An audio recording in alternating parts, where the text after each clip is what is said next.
Hello दोस्तों, आज है 2 अप्रैल 2026 दिन गुरुवार का, हिंदी तिथि चैत्र शुक्ल पूर्णिमा। और आइए बात करते हैं आज के मुख्य समाचार, बड़ी खबरें, देश और दुनिया का ताजा अपडेट लेकर हाजिर हो गए। आज का ये वीडियो भी बहुत ही स्पेशल होने वाला है। किसान भाइयों के लिए, युवाओं के लिए, बड़े बुजुर्गों के लिए, प्राइवेट जॉब और सरकारी जॉब करने वालों के लिए, आम जनता से जुड़े कई महत्वपूर्ण फैसले जानने वाले हैं। वीडियो को आप पूरा ध्यान से देखिएगा और इस वीडियो को आप लाइक और शेयर भी जरूर कर दीजिएगा। सबसे पहले तो आप सभी दोस्तों और मित्रों को हमारी टीम की ओर से हनुमान प्रकट उत्सव की ढेर सारी शुभकामनाएं, बहुत बहुत बधाइयां। आज गुरुवार 2 अप्रैल को श्री राम के परम भक्त हनुमान जी का प्रकट उत्सव है। त्रेता युग में चैत्र पूर्णिमा पर शिव जी अंशावतार के रूप में केसरी और माता अंजनी के यहाँ अवतरित हुए थे और इनका नाम था मारुति। बाद में देवराज इंद्र के प्रहार की वजह से मारुति का नाम हनुमान पड़ा। 2 अप्रैल को चैत्र मास खत्म होगा और वैशाख मास के स्नान भी शुरू हो जाएंगे। ज्योतिषाचार्यों के मुताबिक चैत्र पूर्णिमा पर श्री राम, हनुमान जी, भगवान विष्णु और बाल गोपाल की विशेष पूजा करनी चाहिए। और आज के दिन भगवान सत्यनारायण जी की कथा भी पढ़ी और सुनी जाती है। हनुमान जी के भक्त आज सुंदरकांड और हनुमान चालीसा का पाठ भी करते हैं। बाल गोपाल को आज आप माखन मिश्री का भोग भी लगा सकते हैं। और विष्णु जी की पूजा में आज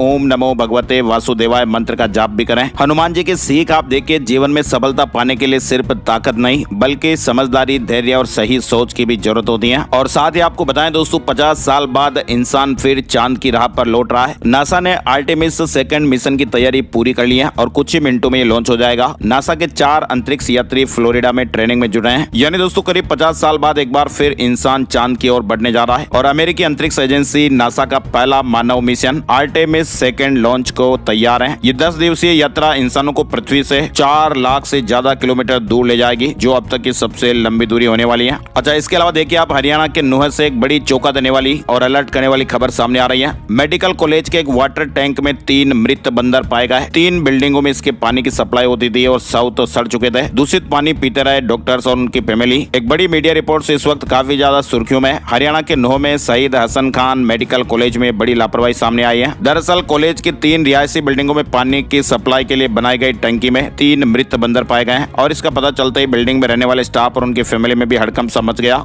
कई दिनों से पानी में बदबू आ रही थी। मंगलवार को जब बदबू तेज हुई तो शिकायत हुई। टंकी के ढक्कन टूटे हुए थे, अंदर बंदरों की बॉडियां मिली। फिलहाल मेडिकल कॉलेज के निदेशक ने जांच के आदेश दिए हैं और ऐसे में रेजिडेंट ने सफाई व्यवस्था पर भी सवाल उठाए हैं। ये घोर लापरवाही है। और इधर आप देखिए, बाइक की सर्विस अच्छी नहीं की और ऐसे में एक युवक ने गैरेज मालिक के सिर में गोली मार दी। बिहार के कटिहार जिले से हैरान कर देने वाला मामला सामने आया। और इसके अलावा अपने मोबाइल फोन, व्हाट्सएप वगैरह पर यह मैसेज भी आपने जरूर देखा होगा। ईरान युद्ध के बीच लॉकडाउन का ये फेक नोटिस भी काफी ज्यादा वायरल हुआ। सोशल मीडिया पर शेयर PDF खोलने पर अप्रैल फूल निकला। 1 अप्रैल को सोशल मीडिया पर यह वार लॉकडाउन नोटिस भी काफी ज्यादा वायरल हो रहा था। आपके फोन में भी ये जरूर आया होगा। और जब इसे आप खोल रहे थे तो यहाँ अप्रैल फूल का मजाक निकला। कई लोगों ने इसे फॉरवर्ड भी किया। हालांकि डॉक्यूमेंट को खोलने पर इसके फेक होने की सच्चाई भी सामने आई। सरकार के 3 मंत्रियों ने लॉकडाउन की खबरों को पहले ही नकारा। संसदीय कार्य मंत्री किरेन रिजिजू ने कहा कि लॉकडाउन की अफवाह कौन उड़ा रहा है। पीएम मोदी ने साफ तौर पर कहा था कि पैनिक नहीं होना है, आम लोगों को तकलीफ ना हो, इसके लिए टॉप लेवल से लेकर नीचे के लेवल तक, यहां तक कि पीएम मोदी खुद मॉनिटर कर रहे हैं। इधर पेट्रोलियम मंत्री हरदीप सिंह पुरी ने भी कहा कि लॉकडाउन को लेकर फैल रही अफवाहें पूरी तरह गलत हैं। सरकार के स्तर पर ऐसा कोई प्रस्ताव विचाराधीन नहीं है। और इधर वित्त मंत्री निर्मला सीतारमण ने भी कहा कि मैं लोगों को भरोसा दिलाना चाहती हूँ कि कोविड के दौरान जैसा लॉकडाउन हमने देखा था वैसा कोई भी लॉकडाउन नहीं होगा। वैसे अप्रैल फूल डे हर साल 1 अप्रैल को मनाया जाता है और इस दिन लोग मजाक भी करते हैं। 1 अप्रैल को क्या कुछ मैसेज आ जाए, कोई भरोसा नहीं। इधर आप देखिए, मिस्टर बीस्ट आप जानते होंगे, यूट्यूबर हैं। इन्होंने भी एक ट्वीट किया और लिखा कि मैं अपने यूट्यूब चैनल को डिलीट कर रहा हूँ। कई सेलिब्रिटी ने भी रिएक्ट किया, लेकिन अभी तक उनकी तरफ से ऐसा कोई कंफर्मेशन नहीं आया है, तो हो सकता है कि ये मजाक ही हो। 1 अप्रैल को ये ट्वीट किया गया था। मिस्टर बीस्ट ने अपने सोशल मीडिया में लिखा कि वे अपना यूट्यूब चैनल डिलीट करने जा रहे हैं। तो ऐसी कई सारी अलग अलग बातें भी सामने आई। और इधर आप देखिए, इस समय किसान भाइयों को प्याज के लिए प्रति क्विंटल केवल 300 से 800 रुपए तक मिल रहे हैं। और ये कीमत उत्पादन लागत के आधे से भी कम है, जिसका अनुमान प्रति क्विंटल 1500 से 1800 रुपए लगाया गया है। कोड़ियों के भाव ये लाल सोना बिक रहा है। महाराष्ट्र में तो प्याज की कीमतें क्रेज सी हो गई है। अब किसानों की सरकार से दखल की मांग हो रही है। चलिए खबरों का सिलसिला और आगे बढ़ाते हैं। पीएम मोदी ने सुरक्षा पर कैबिनेट कमेटी मीटिंग की अध्यक्षता की। पश्चिमी एशिया में हालात की समीक्षा की गई। साथ ही LPG और पेट्रोल डीजल समेत जरूरी सामानों पर भी चर्चा की। दिल्ली में प्रधानमंत्री आवास पर पीएम मोदी की अध्यक्षता में बुधवार शाम 7 बजे कैबिनेट कमेटी की ऑन सिक्योरिटी की बैठक हुई। और जिस तरह से भी युद्ध के हालात चल रहे हैं, भारत में भी मौजूदा हालातों को लेकर समीक्षा की गई। करीब 2.5 घंटे तक ये बैठक चली थी। और इधर आप देखिए, जनगणना 2027 का पहला चरण शुरू हो गया है। राष्ट्रपति, पीएम और अमित शाह ने स्व गणना प्रक्रिया में हिस्सा लिया। जनगणना 2027 का पहला चरण शुरू हो चुका है। ये भारत की पहली जनगणना है जिसमें स्व गणना की सुविधा है, यानी घर बैठे ही रजिस्ट्रेशन होगा। जनगणना 2027 के प्रथम चरण की शुरुआत फिलहाल 8 राज्यों और केंद्र शासित प्रदेशों में की गई है। ये कौन कौन से राज्य और केंद्र शासित शासित प्रदेश है वो आप यहाँ पर देख सकते हैं। 6 महीने तक ये पहला चरण चलने वाला है। और इस बार पता दोस्तों खास बात यह है कि पहली बार घर घर सर्वेक्षण करने से पहले 15 दिन की स्व गणना करने का समय दिया गया है, जिससे देश का कोई भी सामान्य नागरिक अपनी सुविधा के अनुसार पहले ही जानकारियां दर्ज कर सकेंगे। और इधर 1 अप्रैल से पैन कार्ड के नियम भी बदल गए हैं। अब आवेदन के लिए अतिरिक्त डॉक्यूमेंट जरूरी होंगे और फाइनेंशियल ट्रांजैक्शन में भी नई लिमिट लागू हुई है। इसमें बड़े लेन देन पर निगरानी बढ़ेगी और प्रक्रिया ज्यादा सख्त हो जाएगी। पहले क्या होता था कि आधार कार्ड से काम चल जाता था, लेकिन अब आधार तो है ही, अब इसके साथ में आपको उम्र और पहचान से जुड़े अतिरिक्त डॉक्यूमेंट भी देने पड़ेंगे। एक और बड़ा बदलाव ये हुआ कि अब पैन कार्ड पर आपका नाम बिल्कुल वैसा ही होगा जैसा आधार कार्ड में है। ट्रांजैक्शन को लेकर भी आप देखिए, फाइनेंशियल ट्रांजैक्शन में पेन का इस्तेमाल भी बदल गया है। यानी दोस्तों बैंक में अगर साल भर में 10 लाख रुपए या उससे ज्यादा जमा या निकासी होती है तो फिर पेन देना जरूरी होगा। पहले ये नियम एक दिन में 50,000 रुपए जमा पर लागू होता था। और इंश्योरेंस में अब शुरुआत में आपको पेन देना जरूरी होगा, चाहे प्रीमियम कितना भी हो। प्रॉपर्टी खरीदने बेचने में भी पेन की जरूरत अब 20 लाख रुपए से ऊपर के सौदों पर होगी। पहले ये लिमिट 10 लाख रुपए थी। इसके अलावा होटल, रेस्टोरेंट या इवेंट में 1 लाख रुपए से ज्यादा कैश बिल पर भी पेन देना होगा। पहले ये लिमिट 50,000 रुपए थी। तो इस तरह से बदलाव हुए हैं। और अब आपको युद्ध से जुड़े कुछ जरूरी अलर्ट दिखाते हैं। अमेरिका के राष्ट्रपति डोनाल्ड ट्रंप ईरान के साथ चल रहे युद्ध के बीच बुधवार रात 9 बजे राष्ट्र को संबोधित कर रहे थे। व्हाइट हाउस के अनुसार इस संबोधन में युद्ध की स्थितियों पर महत्वपूर्ण अपडेट दिया गया, यानी ईरान पर उठेगा और तूफान या फिर शांति की सुबह। डोनाल्ड ट्रंप ने देश के नाम संबोधित किया। फिलहाल अपडेट सामने नहीं आए और इधर ईरान से बहुत ही जल्द निकलेंगे फिर लौटेंगे। आखिर डोनाल्ड ट्रंप के दिमाग में क्या चल रहा है, अलग अलग बयान अलग अलग समय पर आ रहे हैं। बुधवार को राइटर से बातचीत में उन्होंने कहा कि अमेरिका बहुत जल्द ईरान से बाहर निकल जाएगा और जरूरत पड़ने पर कुछ जगहों पर कार्रवाई के लिए वापस लौट सकता है। इधर आप देखिए, ईरान के सुप्रीम लीडर मुजतबा खामेनेई ने जंग को लेकर एक बड़ा बयान दिया है। उन्होंने कहा कि अमेरिका और इजरायल के खिलाफ जंग जारी रहेगी। ईरान की नीतियों से कोई समझौता नहीं होगा, शहीदों के दिखाए रास्ते पर चलेंगे। और मुजतबा ने साफ कर दिया कि जंग अभी जारी रहेगी। ईरान ने कहा कि आज 18 अमेरिकी कंपनियों पर हमला करेंगे। तो इसके तहत आप देखिए, रात 8 बजे हमले की शुरुआत भी कर दी। ईरान ने बहरीन में अमेजन ऑफिस पर हमला कर दिया। अब आगे माइक्रोसॉफ्ट, एप्पल, गूगल भी निशाने पर है। और साथ ही आप देखिए, ईरान में इस्लामिक गार्ड के हाथ में पूरा कंट्रोल। ऐसी रिपोर्ट सामने आई कि राष्ट्रपति को सुप्रीम लीडर मुजतबा से मिलने से रोका। IRGC और सरकार के बीच भी टकराव की स्थितियां सामने आई हैं। ईरान में सरकार और धार्मिक सेना IRGC के बीच में टकराव बढ़ने की खबर भी है। और इधर आप देखिए, अमेरिका के राष्ट्रपति ट्रंप ने बुधवार को कहा कि ईरान ने सीज फायर का अनुरोध किया है, लेकिन ईरान ने साफ मना कर दिया है। ट्रंप ने कहा कि इसमें हमने साफ किया कि वही होर्मुज स्ट्रेट के पूरी तरह से खुलने और सुरक्षित होने पर ही सीज फायर पर विचार किया जाएगा। हालांकि ईरान ने पहले ही ट्रंप के इस दावे को खारिज कर दिया। ईरान के राष्ट्रपति पेजेशिकियान ने सैन्य तनाव खत्म करने के लिए भविष्य में हमलों में ठोस सुरक्षा गारंटी की शर्त रखी। उन्होंने तत्काल युद्ध विराम को शांति के लिए जरूरी बताया, लेकिन इसके साथ ही उन्होंने यूरोपीय संघ की आलोचना करते हुए अंतर्राष्ट्रीय कानून के आधार पर रुख अपनाने की अपील की है। उनका कहना है कि युद्ध विराम के बिना किसी भी तरह की शांति प्रक्रिया मुमकिन नहीं है। और इधर आपको बताएं, ईरान को पूरी तरह बर्बाद होता क्यों देखना चाहता है UAE। 120 साल पुरानी दुश्मनी की कहानी भी सामने आई। मध्य पूर्व में UAE और ईरान की 120